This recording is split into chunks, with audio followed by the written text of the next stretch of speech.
I was asked after the last class why we jumped from the genealogy and all that right to Mary and Gabriel, and whatever happened to John the Baptist and Zechariah. Well, I kind of decided when I started this outline to just concentrate on the life of Christ, and therefore John the Baptist, even though he's kind of part of the story later on, really wasn't part of this story. But okay, if I do it again, I'll put John in there. So we can talk about John for a few minutes. All right. John the Baptizer, which is a more accurate description of him. You remember that the announcement of his coming was in the Old Testament, just like Jesus. More recently, perhaps, than the Messiah. In other words, the reading we had last week in the Old Testament from Malachi talked about the coming of the forerunner. That would be somebody coming before Christ. Okay, so this idea of a forerunner is a late idea in the Old Testament. In other words, all you hear for most of the Old Testament is the coming of the Messiah. And sometimes the Messiah and the forerunner later on are confused in the prophecy. It's hard to sometimes, depending on the prophet you're reading, it's sometimes hard to decipher who is being talked about. There's a reason for that. Okay? Now, of course, we all know that God has his plan set in eternity. And therefore, obviously, the forerunner, the baptizer, was always part of the plan. But God, in his wisdom, decided not to reveal that part of the plan of salvation until way late. Not really until, in many ways, after the Babylonian captivity. There were some signs before that, but really the major prophecies about John the Baptizer don't really appear until after the Babylonian captivity. And as I say, there's a good reason for that. During the years of the kings, that is, during the years when Israel was an independent nation, it had fallen off the tracks, of course, very, very badly. And of course, the 10 tribes were destroyed 722 BC and carried off into captivity to a point where they did not return. They were absorbed into the places that they were sent. Therefore, we call them the lost 10 tribes. The southern kingdom of Judea, or Judah, didn't fare a whole lot better. We had some good kings. We had good King Hezekiah, good King Josiah. But in the main, most of their kings were evil. Most of the time, the religion was not practiced. Sabbath was not kept. As I mentioned to you many times, the year of Jubilee was never kept. That's every 7 years. Or the Sabbath year was not kept. And the year of Jubilee, which was the 50th year, so 49 and 50 would both be without doing any work and all. Those were never kept. Many other parts were not kept. The sacrifices were not kept up with. Idols were introduced into the temple area and throughout Jerusalem and throughout Judea. And so it became necessary in God's plan, he revealed that it became necessary in God's plan that he would have to send somebody ahead of the Messiah to begin the reformation of the people, to begin to preach repentance, to get them in the idea of repenting, to get them in the idea that God was angry with them, that they had fallen away, that they had lost their way, if you will. And so even though, as they say, this was part of God's plan from eternity, he didn't really need to reveal it until it became obvious that there's going to have to be a kind of a two-pronged attack or a two-pronged approach. I guess the best way that we could think of it is law and gospel. Not that John did not preach gospel, of course he did, but his main focus was on the law and to convince people of their sin, convince them they needed to repent. You notice in Jesus' early message, he too talked about repentance. But of course, then he talked a great deal about the gospel and salvation by faith and so on and so forth. So this is why, if you're wondering, why in the Old Testament you don't have prophecies of the baptizer back in Genesis, like you do of the Messiah, or back in Joshua or Judges or the Kings. You don't have those. You have prophecies of the Messiah. You don't have prophecies of John until way later, until the kings start turning bad, and then of course after the Babylonian captivity. That's when you really, and especially in Malachi, that's when you really have the baptizer being talked about in prophecy. So that's the reason. All right, next thing.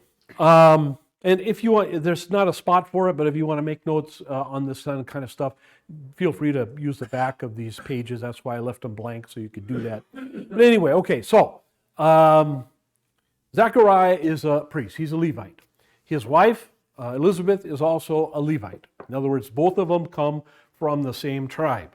But of course, by this time, the tribes are quite large in population, and a lot of time has passed, and so they're not even, kissing cousins, right? They're far enough apart that their marriage is legal. As when we talked about the life and times of Christ, in other words, the atmosphere or the milieu that Christ appeared in, remember I told you that Levites sought out other Levites. Levite men sought out Levite women to marry. This was always a big deal with them, that if they could find people that were Levites, but far enough away in relationship, in blood relationship, that the marriage would be legal, would be okay, then they would seek out those kind of women. They wanted to keep the Levite line as pure as they could. There's no command to do this from God. This was just their idea. This was something they wanted to do. All right. Now, the other thing we know about them, of course, is they're quite old. And we are told specifically, as we were told in Sarah's case, the wife of Abraham, we're told specifically that she is beyond the age of childbearing. So she has experienced menopause, and she is no longer menstruating, so there's no chance whatsoever of her becoming pregnant. This is stated very directly in the Bible so that you are very sure that this is something that if it happens, it's got to have to be a miracle. All right. We don't know how old they are. Okay? I don't know if they're, of course, in those days, if you lived to 50, that was a ripe old age. That was the life expectancy in the Roman Empire at the time of Christ, was about 45 to 50 for men and 50 to 60 for women. That was it. And it didn't really crawl out of the 60s or out of the 50s, I would say, until the late Middle Ages. So even for the next 1,000 years, 500, 1,500 years, it stayed about the same. Matter of fact, in some cases, in some places, it went down quite a bit. So anyway, when they say he's old, we don't know what that means. The guess has often been stated that they figure these people were in their 70s or 80s. I doubt they were as old as Abraham and Sarah, being in their hundreds. I doubt that. That might have been mentioned if it's because it would have been quite extraordinary. But in any case, he's still working. He's still serving as a priest, so he's obviously in fairly good health. He can get up and around and do things he wants to do. All right, so they're old. He's serving in the priesthood, and they had certain sections. They had all the Levites scattered around Israel, divided into sections. Okay, and these sections were given names from ancient times, and they rotated. And so Zechariah's section, his group of priests, and I don't know, the historians are divided somewhat, whether or not these were priests all from a local area or priests that were related to each other some way. My guess is it probably was more likely to have a bunch of priests coming from a local area. Now, where was that area? All we know is that the hills of Judea. Now, where were the hills of Judea? Well, the hills of Judea are around Jerusalem in various directions. If you go south, there are some hills. North, there's hills. The only direction that you wouldn't find hills would be west, because Israel, of course, as you remember, Judea or Jerusalem is up in the hills.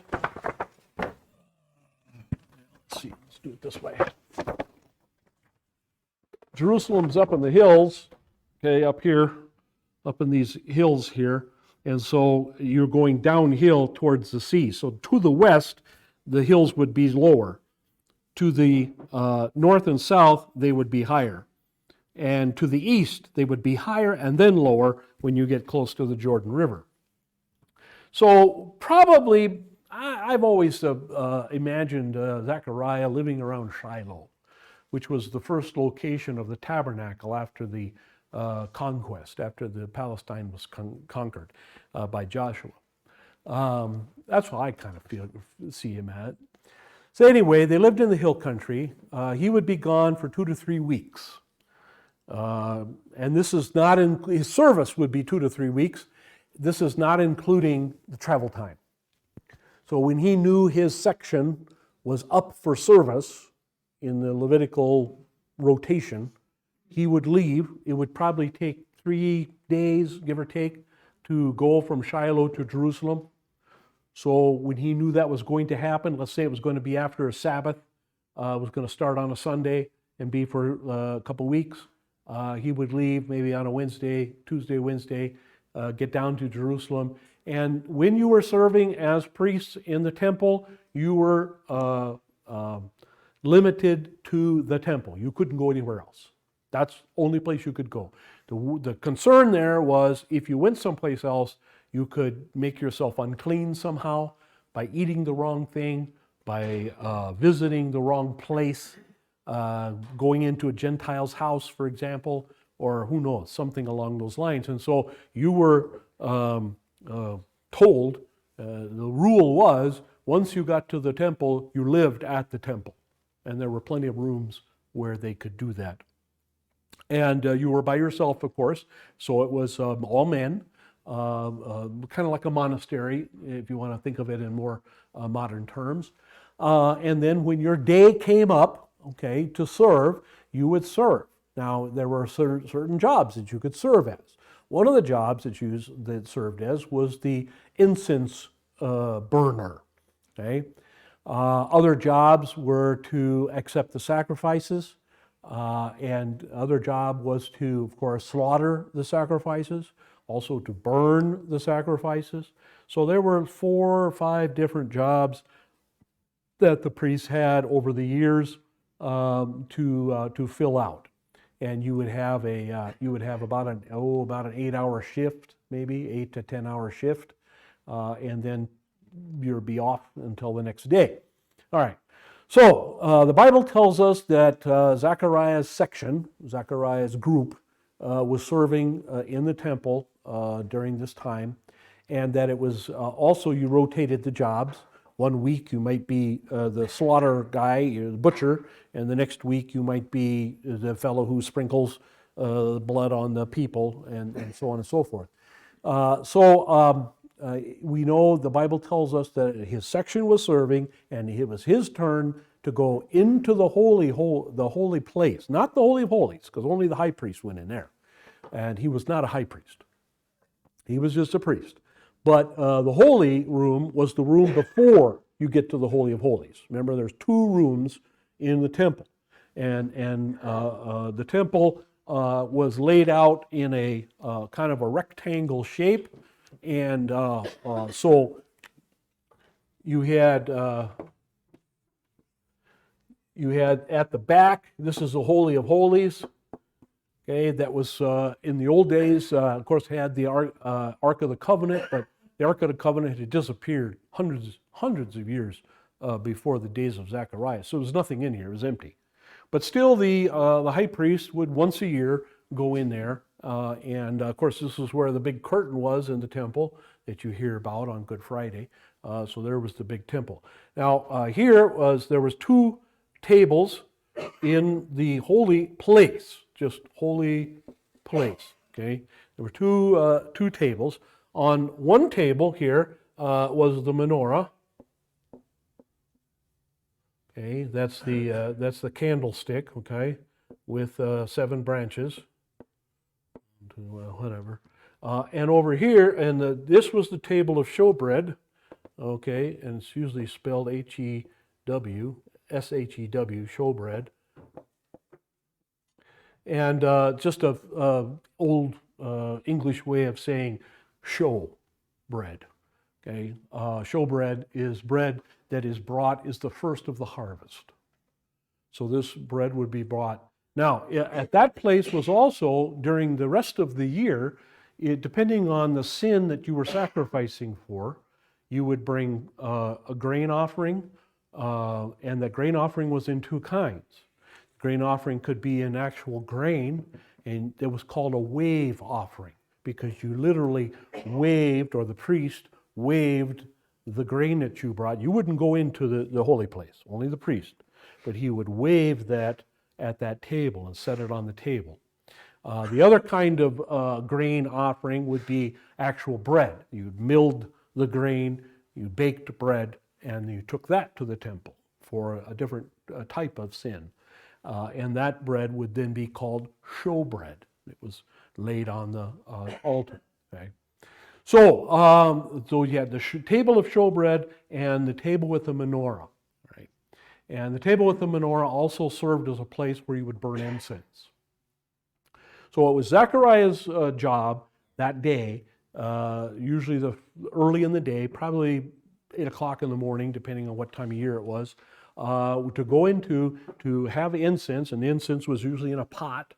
Okay, it wasn't stick incense that we're used to seeing a lot today. It was incense in a pot. It was usually pretty expensive stuff, and he was charged with its care and with making sure that there was plenty in there and all that. And then he would take the prayers of the people. People would show up early in the morning, and he would take their prayers and requests. And he would go into the holy place, and then he would wave the incense and kind of, if you've ever seen this, maybe in a Catholic Mass, in a Roman Mass, how the incense vessel is swung or pulled so that you have this smoke that kind of goes up. Okay, you've seen that before, all right? So that's what's going on. So he does that. So he's burning incense. Now, when he was doing this, at that, and oh, by the way, the Jews believed, and this was kind of an interesting point. The Jews believed that when you were going to do that, when you're going in and wave an offering, or go in and lay bread down, or go in and light the menorah, or go in and give incense, all right, that you should be chop, that you should be quick about it, okay? We tend to think of great religious movements or great religious activity as somber, okay, which it is, but we tend to think of it as something that maybe was kind of slow. That was not always the case. That became the case much, much later in Christianity. During the Middle Ages, that became kind of a thing. Early in the Christian church and throughout most of the Jewish history, it was felt that if you hesitated, or if you took too long to do something, or if you didn't do it really well, if you stumbled or mumbled or stuttered or something like that, that God would be displeased.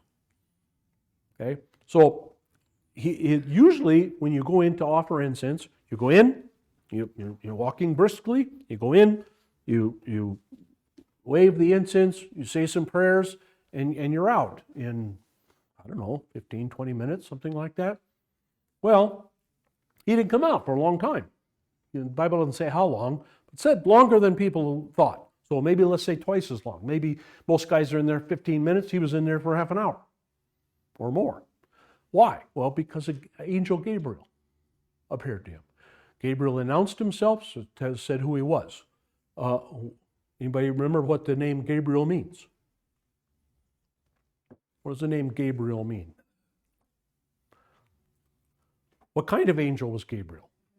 It's an archangel. Okay? How many archangels are there? Or are there? We don't know. Some biblical scholars believe there's only one. Some believe there are two. Some believe, mostly Romans, that there are 7. And some of the other names are given in the apocryphal books. As far as we know, there's only one real, actual archangel. You cannot make the case biblically that it's a class of angels. Some commentators will tell you, oh, it's one of the princes of the angels. I don't think you can make that case biblically. Okay, who's the other one that's sometimes referred to as an archangel? Michael. Okay, well, let me go back to Gabriel. Gabriel means man of God, which is odd because he's not a man. He's an angel. And but that's his name, man of God. Gabriel means man of God. Okay? All right. Who's the other one? Michael. All right. Well, Michael's name is a question. Or it's a rhetorical question. Anyway, let's put it that way. Who is like God? Mikael. Who is like God? Well, who is like God? Only God. Only God is like God, right? And so most Protestant Bible scholars, myself included, believe that Mikael is none other than Jesus, the second member of the Trinity. Okay? This would fit well with when and where he appears in the Bible, right? So Mikael would be a theophany. A theophany is a visible appearance of God, or one of the members of the Trinity, which the only one that ever appears visible is Jesus, except for the Holy Spirit when he appears as a dove. That's also a theophany. But anyway, so Gabriel shows up. Gabriel announces himself, here, I'm Gabriel. Okay? And he says, all right, your prayers have been answered. Now, does that mean that Zechariah was praying for a child? I should have mentioned, of course, you already know this, they didn't have any children. Okay, so they're old, they don't have any children. Okay. Obviously, they've been praying for a child since they probably got married. Okay, and who knows how many ever years ago that was. All right. Didn't have any. Bible even goes to such length as to do something it did not do in the case of Sarah. In the case of Sarah, the Bible simply said she was beyond the age of bearing children. In the case of Elizabeth, the Bible adds something to that. Not only was she beyond the age of bearing children, but she was a barren woman. In other words, she was unable or prevented by God, frankly, since God is the one who allows conception, and God is the one who causes death or allows death, right? God says, I make alive and I kill. Only God. Devil is not allowed to do that. I mentioned it before, I mention it again, just so we understand always. If a life comes into this world, that is, if a life is conceived, right, from conception, that is because it has been allowed by God. In that sense, every conception is divine, right? And every person whose soul and body separates, that is allowed or caused only by God himself, right? No one else. Okay, so by the Bible saying Elizabeth was barren means God himself was involved in her life in that intimate detail and preventing her from conceiving children. Yeah, let's understand that. And understand that this was a curse. This was a curse, or seen as a curse by the Jews of that day. Every Jewish mother, every Jewish woman hoped to not only be married, but to have a son. And every Jewish woman, even if she wasn't in the tribe of Judah, hoped to be the mother of the Messiah. This was very commonly understood throughout the entire history of the Jews. This is why barrenness was such a curse. If you were barren, if you had tried and just never had any children, and therefore you were seen as barren, you were seen as the lowest of the low. You were seen that God had somehow cursed you. That's what they thought. And so Elizabeth was a pretty miserable person, right? She's not only now past the age of childbearing, but she's suffered her whole childbearing life being barren. Okay? All right. So the angel appears, says to Zechariah, your prayers have been answered, that they had prayed obviously before, and you're going to have a son. Zechariah's response is, yeah, says who? Angel says, well, I say so, and I stand before God on a regular basis. I see, me and God are on good speaking terms. We pass each other in the hall every day on the way to the break room, come on. And so Zechariah questions, right? And we'll talk a little bit in a minute. Yeah, we're doing good.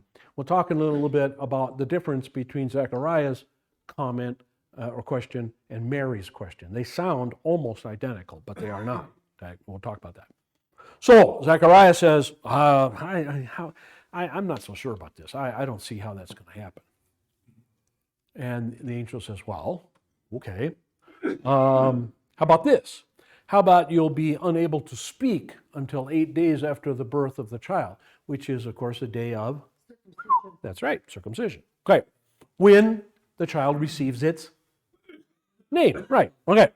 So, and of course, he's unable to speak, which then proves to him, okay, this angel means business. And obviously what the angel says is going to be true. And so he goes out. After the angel goes, he goes out. The people are worried by this time. What in the world's happened? Maybe he's too slow. Maybe he dropped the incense. Maybe he stuttered. Maybe God fried him right there on the spot, like they did Adonijah and the other guy, Sapphira. Abihu. Thank you. Anyway, so he comes out and he has to dismiss the people silently. So I don't know, he gives them a blessing. Makes a sign of the cross. Sign of the David star. I don't know. Anyway, he skedaddles them out, all right? And he's deaf, and he returns home. Now, of course, he returns home. He finishes out his service, the Bible says he finishes out his service, which, again, could have been a week, could have been another week. I don't know. But he finishes out his service, and he goes home back to the hill country. And lo and behold, soon afterwards, Elizabeth is pregnant. And then Elizabeth hides herself away. Why does she do that? Well thought. Why does she do that? It's a very interesting point. Mary doesn't do this. Other Jewish women didn't do this. This was not common. This was, matter of fact, this was kind of unheard of. If you were a Jewish wife and you were pregnant, you kind of walked around the village going,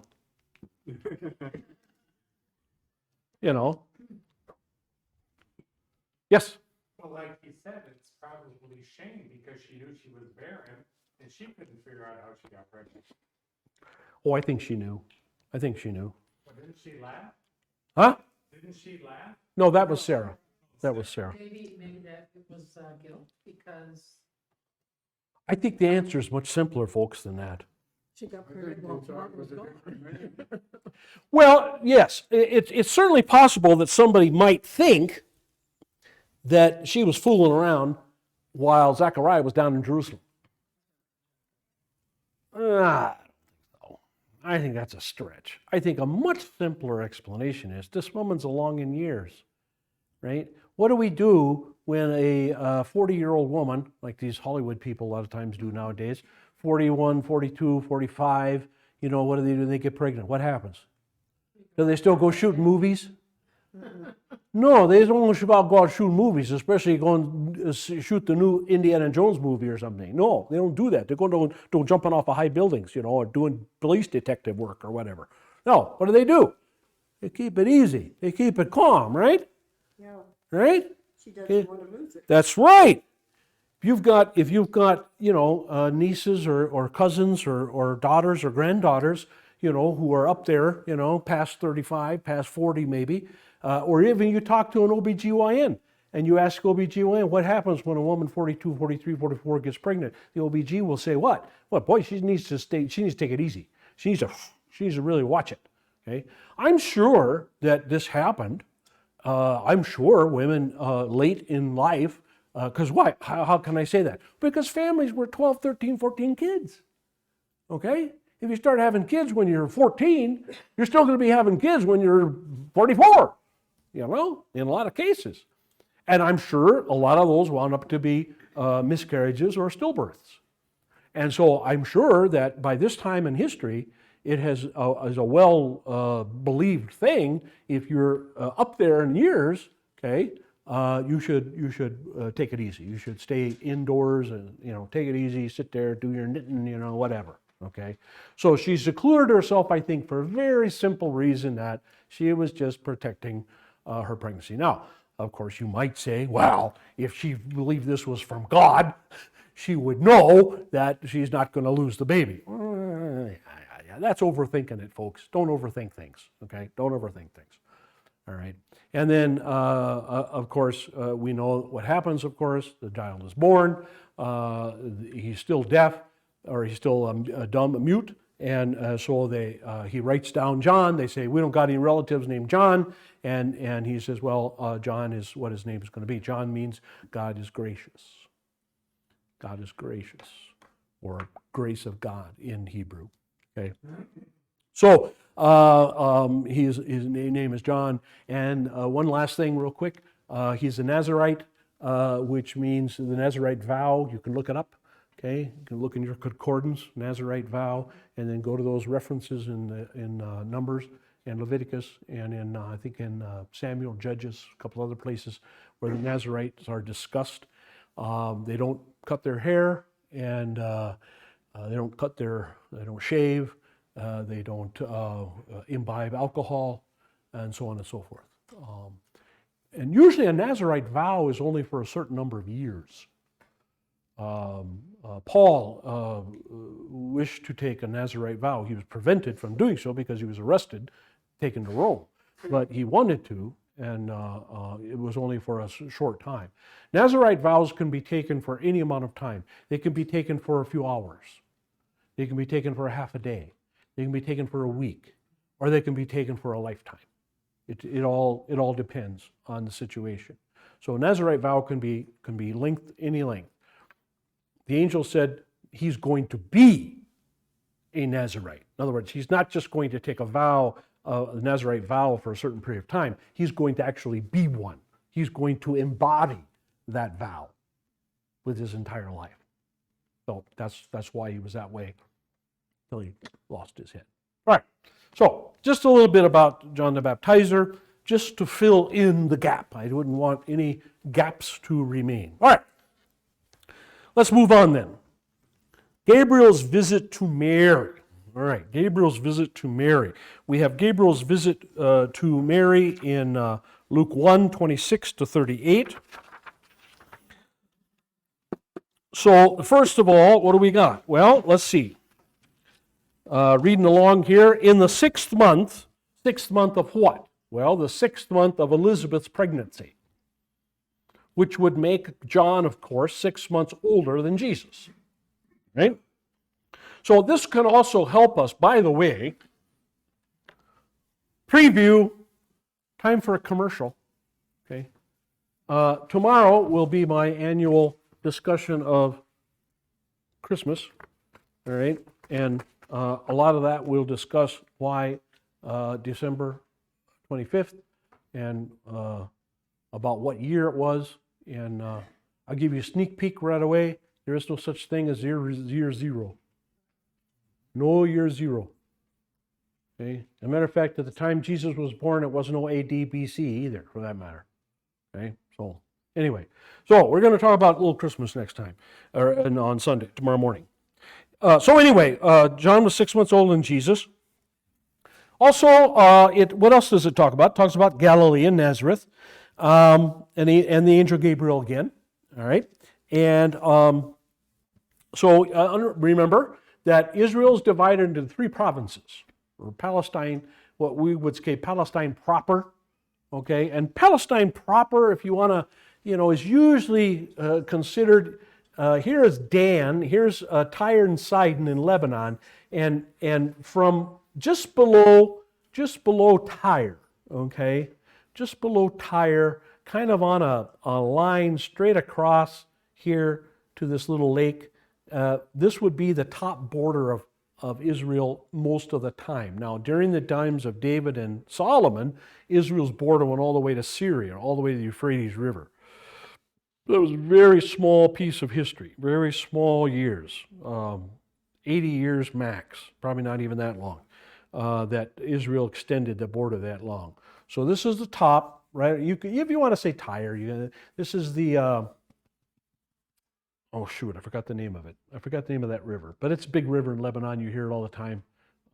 Anyway, from this river down, okay, from the Jordan River over here and down here to the river of Egypt, which is down here a little further. Not Nile, but the river of Egypt down here. All right, so in here are 3 provinces, Roman provinces, ruled over by the Romans. Okay, Judea is one in the middle is Samaria, one on the top is Galilee.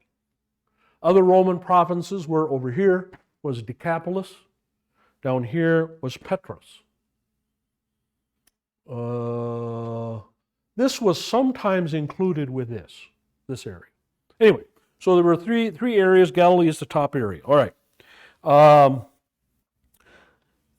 Joseph and Mary are engaged, a virgin engaged to a man whose name was Joseph. Joseph was of the line of David, as was Mary. Now, this engagement, most likely, this engagement took place soon after Mary was born. And Joseph could be as much as 12 years older. By the time a young man is of the age of bar mitzvah, which is 12 to 13, depending on what time of the year he's born and all that, by that time it is assumed that he will survive. And therefore he is eligible, after his bar mitzvah, of course, he is eligible bachelor. So as soon as you are bar mitzvahed, you are eligible to be engaged. Very few 13-year-olds have the wherewithal to take care of themselves and or a wife, and so they wouldn't get married then. But that's when you would be eligible, right? Girls, on the other hand, when they were born, it was figured that probably more of them lived. The birth of girls was more than the birth of boys. Let's put it that way. And in most societies, that is true. The only way it's not true is if the society aborts or brings infanticide on the girls. For example, in China. In China, there are a lot more girls than boys, but it would be even worse, worse if you want to use that word, I don't know, but a lot of Chinese women abort when they find out that they're having girls, because for all their egalitarianism, for all their communism, for all their equality, it's still preferred to have boys. Yes, sir. Oh, big time, yeah. Because their whole population. Oh, yeah, yeah. Well, so is every country, yeah. Wasn't it recently, within the last few years, maybe it's longer, that China didn't want women to get pregnant more than one, have one child? They The didn't one-child want to have policy, multiple right, the one-child policy was instituted in the 90s and Okay. quickly abandoned in the 2000s children.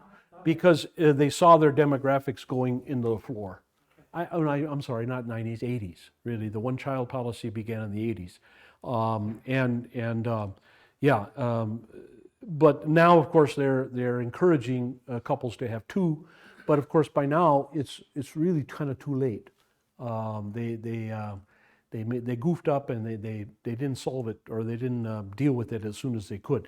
Most of the nations, a little off topic, but just to finish what Bruce was saying, most of the nations of the world, including the United States of America, are far below the replacement rate. If you ever want to know what the replacement rate is, it's 2.1. No, now 2.5 is easier to remember. But every woman needs to produce 2.5 children. Okay, of course, that's average. Right? Every woman needs to, so for every woman that has one, you need another woman to have 3.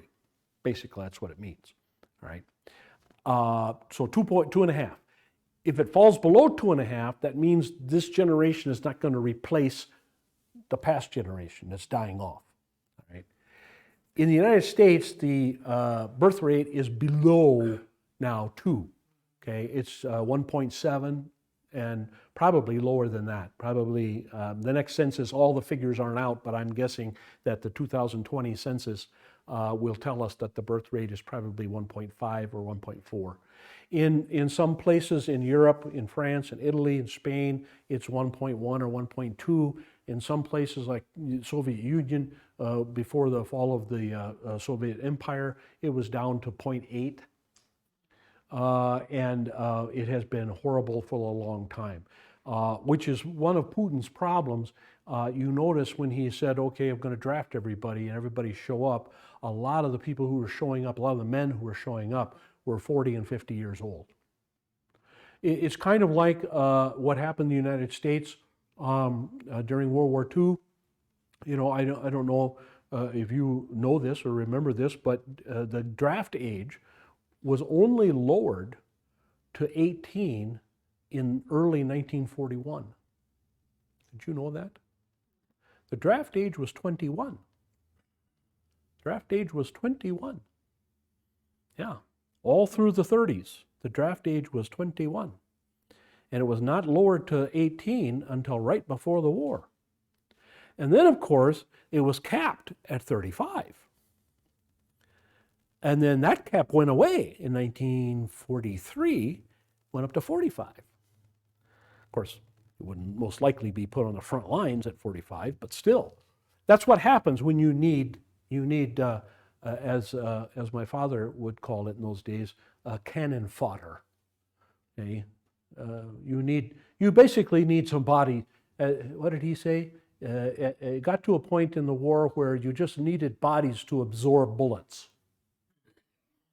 That's all you needed. You needed to throw somebody in front of you. If you were experienced, if you were a hardened combat experienced person, as my dad was by 1943, and you're going to invade an island, you want 3 or 4 young green body bags to throw in front of you, and let them take those first bullets, so that then you, with your experience, you can maybe make some headway on the beach or whatever. He made 9 opposed landings and survived all 9 of them, which was pretty amazing when you stop and think about it. Anyway, so when a country gets to that point, it's what's Putin's problem is, as he's throwing more and more and more troops into the meat grinder in Ukraine, he's depleting his forces back home, and he's digging into his. It's kind of like digging into your principal. If you, you're not just using interest anymore. You're digging into your principal. So anyway, so Mary is engaged to Joseph probably after she is weaned. All right, weaning off the breast took place when you were 2 or 3, maybe in some cases, and it didn't take place because you necessarily wanted it. It would take place because, again, women were having a lot of children. And so when you either needed to have another child, some of you may know it's not an old wives' tale. There's actually some truth to it. When you're nursing, you are less likely to become pregnant. It's not foolproof, but you are less likely to become pregnant if you are nursing. And so if you needed to have another child, okay, say for the farm sake, or maybe one died or something like that, you would stop nursing. And so you would wean the child off the breast so that it was start them on solid food. So whatever time it was, between 2 and 3 years old, they would stop that, okay? And then that would be a time they would say, okay, we think again this child is going to probably make it, but even if not, there's a lot more girls than boys, and so we're not going to worry about it. And so then they would, kind of have an auction, if you will. Everybody would know, okay, Mary, son of Anna, and Joachim, I think was his name, what's her father's name, is available. Bids will now be accepted. Okay? And we know that Mary's family was also very poor. I don't remember what they did for a living. We know Joseph was a carpenter, and we're not even 100% sure about that. There is no Hebrew term for carpenter. There's no real Greek term for it either. He was the much more accurate term for that job was not carpenter. The much more accurate term would be construction worker. In other words, he was a guy who could put stuff together. When you got your table from IKEA, you would call Joseph, and he would come and put it together for you. Okay? Or if you needed some work done on your roof, you had a hole in your thatch, you would call Joseph, and he could patch it for you. If you had a hole in your wall, he would come and dig up some new mud, maybe some rock, and put it in there and patch up your hole. So he was a fixer. He was a handyman. All right? It's not like there were trees growing all over the place you could cut down and make into chairs and tables. For in the first place, they didn't use chairs. You could go to 100 Jewish homes and never find a chair of any kind. And if you did find a table, it sat on the ground, very low to the ground, because they sat on the ground when they ate, much as the Japanese do. So to call Joseph a carpenter is really not very accurate at all. Again, what Mary's father did, I don't remember off the top of my head. Anyway, so they're both very poor. Nobody is going to want to marry into poverty, one way or another, either male into female, female into male. And so probably the poor people in Nazareth knew each other pretty well, probably, and some poor family, family of Joseph, for example, would see, oh, here's a new one, and maybe they were interested that she is in the line of David also, could be, that's possible, and say, oh, we'll take her. And so here Joseph is 12 or 13, Mary is 3 or 4, so at least 10 years difference between them. This is why the idea that you see in a lot of creches, a lot of manger scenes, you see Mary very fresh-faced, very young, okay, and you see Joseph with a beard and looking somewhat older. That's why.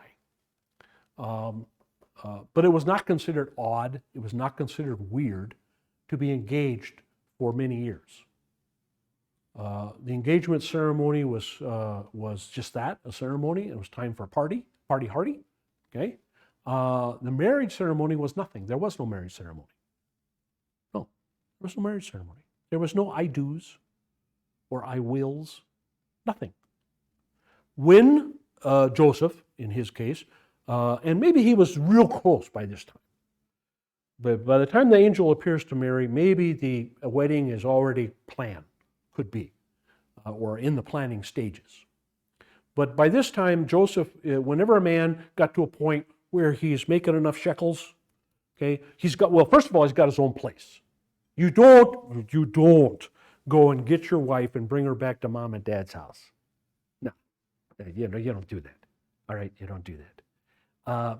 Especially in poor people houses, because why? It's already full. Yeah, there are no, but at this point in history, there are no bedrooms. Everybody sleeps in the same room, okay? Which is just not conducive to a good honeymoon, you know? So you wouldn't do that. You wait until Joseph had his own place, either built a place or probably rented a place, if you will, or maybe bought one, I don't know, if he sold an animal, if he had one. But in any case, you got to buy, you had to have your own place, and you got to be bringing in enough silver coin or whatever that you can feed yourself and at least one other person, or soon 1.5 or 2. Okay, so you got to be bringing in the coin. All right. Once you get to that point, you simply announce. You tell the father of your engaged spouse. You tell the father, in this case Mary's father, hey, let's say, what's today? Today is Sunday? Okay, on Friday, I got to clean my house and, get it ready. But by Friday, I'm going to be coming to get my wife. And he would say that. He wouldn't say, I'm coming to get my bride. He would say, I'm coming to get my wife. Right? Because it's his wife, legally. Okay? And so then he would come and and then there would be the party. The party would be after he gets the bride, takes her back to his house, and the party's at his house, not the bride's house. Party's at his house. Okay? And so that was a marriage.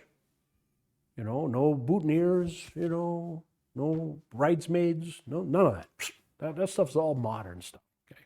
So anyway, so Mary is engaged. She's married for all intents and purposes. She's married. All right. And so the angel appears, and the Bible says the angel salutes her. What does that mean? What does that mean? Why does the Bible say that? Why doesn't the Bible just say the angel said hi? Showing respect. Respect, honor, yes. The angel honored Mary as what she is going to be, the mother of God. So, by just the way that the greeting was said, all right, this is unusual. This is not your normal, hey, how are you? Howdy. Hey, what's up? Que pasa, man? Okay? This is, by just the words that are used, the way the words are used, this is big deal. Why does the angel call her full of grace? This is a big deal for, of course, our Roman friends. Our Roman friends say that this means that she was sinless. How do we know that full of grace, Hail Mary, full of grace, how do we know that full of grace does not mean sinless? Boy, you guys wouldn't do real well sitting in a Roman catechism class, would you? Wow. Mary was a sinner. Mary was a sinner. How do you know that? Well, she's not sinless, but How do you know that? You just met her. How do you know that? She had that glow and halo around her head. Well, that would say she was sinless, but she's not sinless. Okay, listen again. Greetings. The NASB is better. It says, favored one, the Lord is with you. So, grace, full of grace, favored one. And by the way, when you see that, when you see the translations can be so different, full of grace, favored one, not even the same words, you know that there's something going on. You know that there's some shenanigans being pulled with the translation to English. Okay, that one side or the other side is trying to push a point. All right? Let me get my Greek Bible out here real quick. well, she's going to be the mother. All right? Well, that's true. Make her favored for sure. Well, she was pure because she didn't have any kids. Well, she was a virgin, right? And by the way, parthenos, right, which is the Greek word for virgin, parthenos is a medical term. Okay? And guess who's writing this? Luke. And Luke is a doctor. doctor. Yes, he's a physician, so he would know. Now, I will grant you, okay, a couple of things. Let's talk about that in a minute, because I think it's important. Our Roman friends very picky about this, the virginity of Mary. You have to understand a couple things. Until the Middle Ages, really the late Middle Ages, very little was known about anatomy. It was, in most cultures, illegal to carve up a dead body. Most of the physician knowledge at this point in history is trial and error knowledge. So at the time of Hippocrates, for example, the Hippocratic Oath, right? First, do no wrong.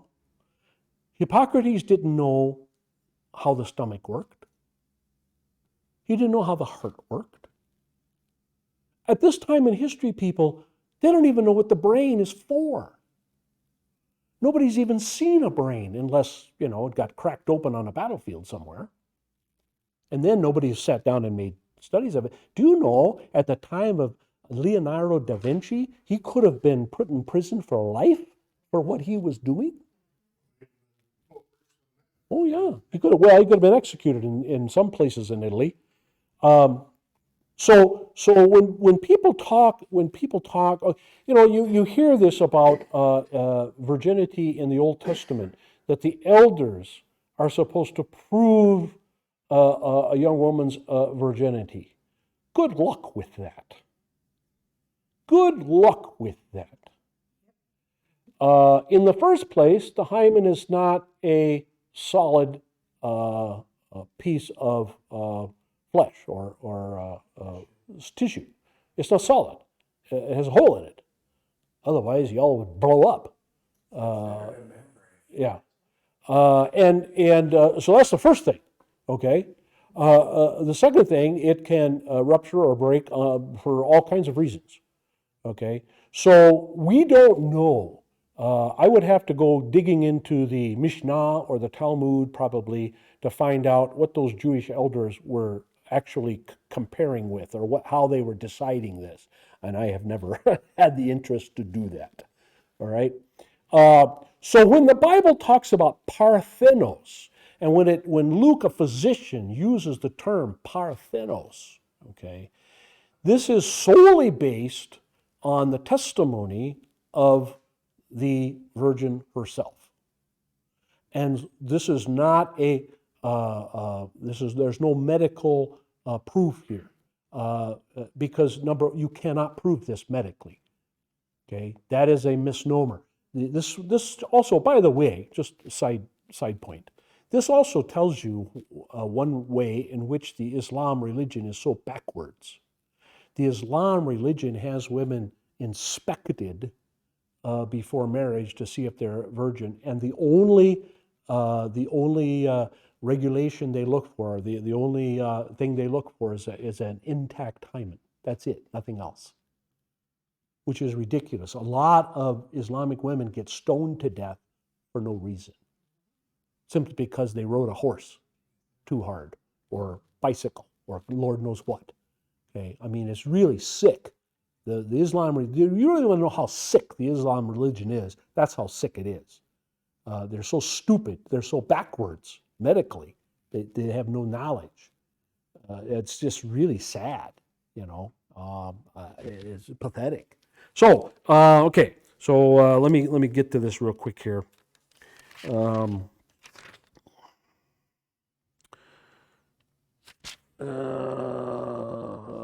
The angel came, hail. Okay, 28. Entering to her, he said, hail. Okay. And I like this. The actual verb tense is a past perfect participle.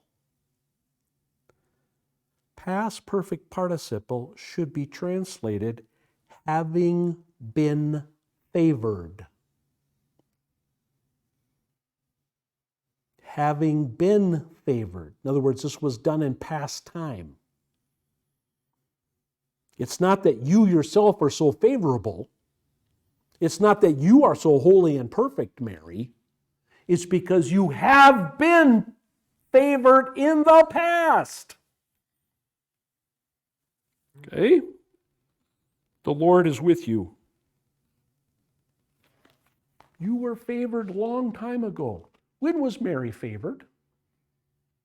Which is one. Before she was. In eternity. That's exactly right. When were you favored? In eternity. When were you favored? In eternity. And you and me, every one of us, all believers were favored in eternity.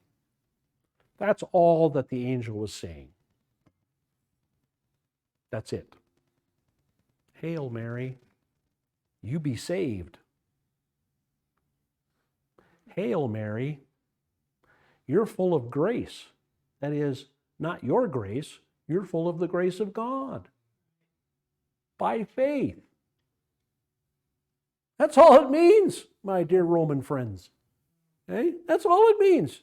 You're full of the grace of God by faith. The same as any other believer on the face of the planet. Now the hail part, yeah. I salute you as the mother of God. Right? But the grace part has nothing to do with her supposed perfection. That's just dumb. And the Lord is with you. And she, at that saying, she was greatly disturbed. That'll have to be our last point. So she was greatly disturbed. Why was Mary greatly disturbed? Well, in the first place, how many people have angels show up and talk to them? Yeah, you'd be disturbed too. I guarantee you'd be disturbed. All right? I mean, right away you would be saying, okay, what do you want? What do you want? Or you might say, what did I do? Yeah. Yeah. Do you think she was, because she was gonna be the mother of Jesus? She didn't know that yet. She didn't know that at that time. She didn't know I was that gonna yet. say, maybe she was just like, wow. No, she will do that later. Yeah, she'll do that later. But no, at this point, she doesn't know what the angel wants. She's just upset because he says, hail. Hail. She's like, And she's going, what are you hailing me for? What did I do? What, did I do something wrong? Right. Okay. We'll pick it up at that point next time. when, so you said it was later on. So was this when she was older and, No, later in this incident, okay. Later in this incident, the amazement kind of hits her. yeah, And that's when she says, it will be to me just as you have said. Or colloquially translated in most translations, let it be. Let it be, let it be. Let it be, let it be. Yeah. Are we starting at? Is it 4? We'll finish 3. I have a few more things to say before I get to Elizabeth's visit. But yeah, we'll finish 3. There's a couple things more. I always hope to do one of these each time, but like today I felt like, I should probably say something about poor John. Just I don't want John's fans to get upset. See, try to assassinate me or something. So all right. So yes, we'll pick this up, and so tomorrow Exodus, but before Exodus, just a little bit on Christmas. All right, you may be excused. Have yourself a wunderbar day. thank you, Pastor.